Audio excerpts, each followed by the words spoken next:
Good evening. My name is Walker Cullen, and today I'm going to be discussing the score to Inception composed by Hans Zimmer. Since you're here, I'm assuming that you were struck by the power of the score that accompanies this movie.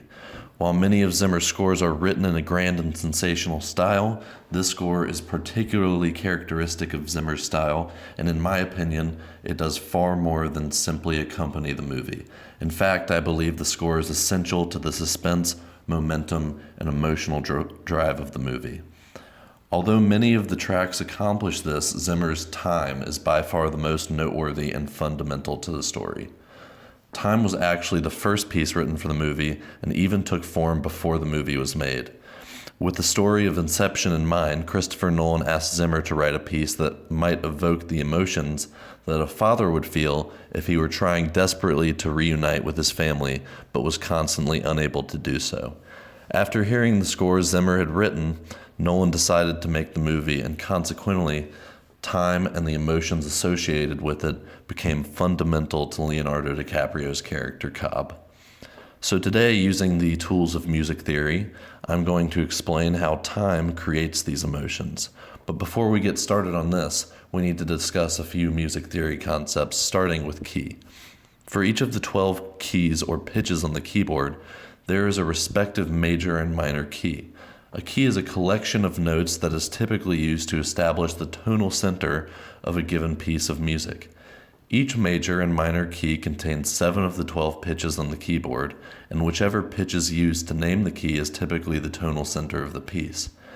In music, we use tension and release to create emotions or feelings. On both a harmonic and melodic level, we typically create this tension by moving away from the tonal center and later release the tension by moving back towards the tonal center. For all intents and purposes, we will refer to this tonal center as the tonic. The concept of a musical scale is quite similar.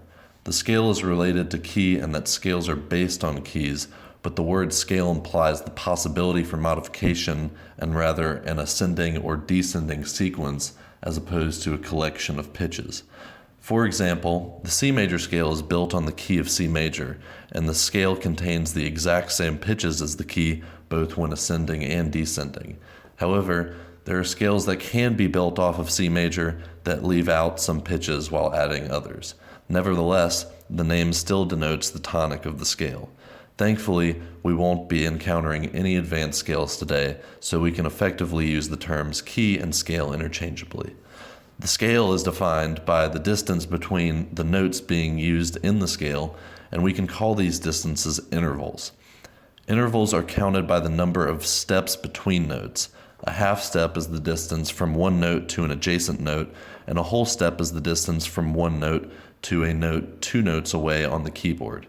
To clarify, the ascending C major scale begins on the tonic and then moves up by the intervals whole, whole, half, whole, whole, whole, half.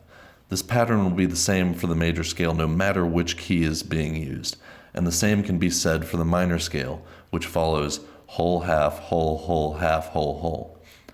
So these scales can be used to create triads, or 3-note chords, which are stacked in intervals of thirds. An interval of a third is the distance from any one note in the scale to another 3 scale degrees away. I'm not going to get into why we do this, but just know that thirds are pleasing to the ear, and stacking them complements the overtones present in the root of the chord. So if we build a triad off of each scale degree in the major scale, we get 7 different chords. While each of these chords have their own specific functions and can be used in different ways, they can basically be put into 3 separate categories: tonic, dominant, and predominant. These terms denote the ways in which the chords typically function in creating and releasing tension with a chord progression. Typically, a chord progression starts on the tonic before moving to a predominant, then to a dominant, and almost always back to the tonic. The 5 chord is the most typically used dominant chord because it is harmonically speaking the most dissonant from the tonic. This means that it creates the most tension and thus the most resolution when moving back to the tonic, which is why 5 to 1 is ubiquitous in Western music. The movement from the dominant to the tonic is the most common tool to create a sense of resolution. When placed at the end of a phrase, this movement is known as an authentic cadence. So to put everything together that we've learned so far, think of a key as a language.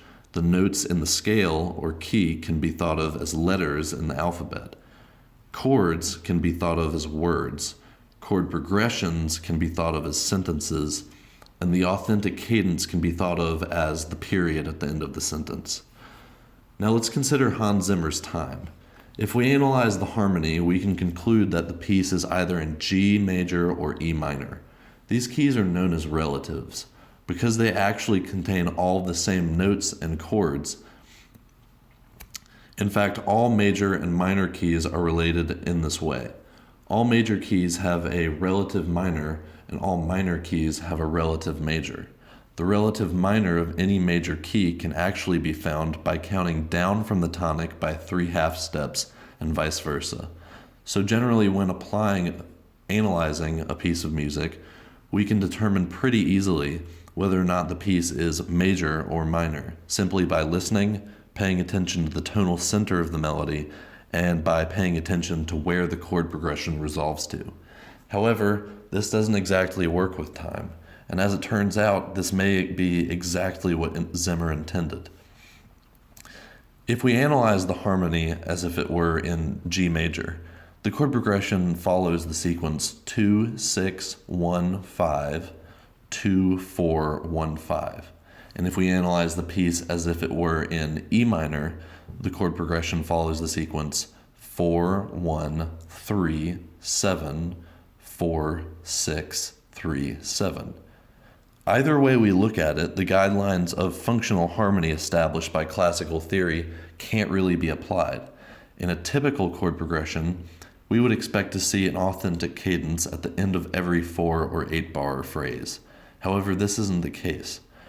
What we actually get is known as a half cadence, which is when the phrase simply ends on a 5 chord.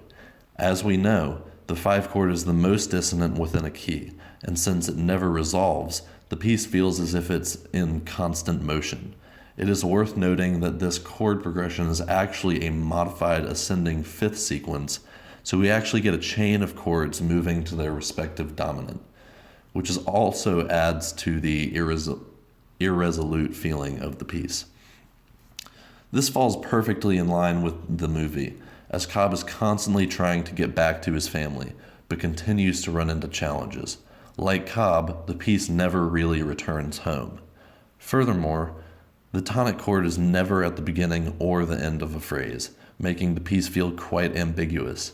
Generally, music in a key that is minor might feel sad, while music in a major key tends to feel happy. However, in this case, we have such a mix of chords that we're left in a sort of limbo with hints of happiness and sadness. In the context of the movie, this actually works really well, because time is only ever cued when Cobb's wife or children are on screen. However, the only time we see them is in Cobb's dreams. Cobb finds comfort in seeing them in his dreams, but there's always sadness in the back of his mind because he knows they aren't real. Time appears in a couple of different scenes in the movie, but most notably, it is the final track that concludes the movie. In the final scene, Cobb leaves his top spinning on the kitchen table before walking into the backyard to greet his kids for the first time in years. As the movie concludes, the camera pans in on the spinning top as it begins to wobble, and as soon as the final note in time is played, the screen cuts to the credits. This leaves the movie feeling unresolved, and we're left wondering, has Cobb really been reunited with his kids, or is he just in another dream? While the visual of the top wobbling helps create this feeling of unease, the final note played in the film drives that feeling home. For the entirety of the piece, the chord progression simply loops. Like Cobb's mind it churns constantly with emotions, and we don't ever get a resolution at the end of the piece. As strange as it is, Zimmer ends the piece on the 5 chord of G major, leaving the listener with a half cadence. Earlier, I compared the function of a chord progression to that of a sentence and the authentic cadence to that of a period. While the chord progression says something, the authentic cadence is what turns it into a statement. Similarly, in this context, I could compare the function of a half cadence to that of a question mark. The final chord leaves the piece feeling unresolved, much like a question. So hopefully you can tell how the ambiguous nature of the key, the lack of authentic cadences, the chord progression constantly moving to a dominant, and the final chord of the piece being dominant really reflects the emotions that are fundamental to the character Cobb. I think this piece is really reflective of the constant struggle and the emotional burden that the character carries with him, and of course the unresolved nature of the film. But that's my analysis. Thanks for watching, guys. Please let me know what y'all think in the comment section below, and if you like this video, give it the thumbs up.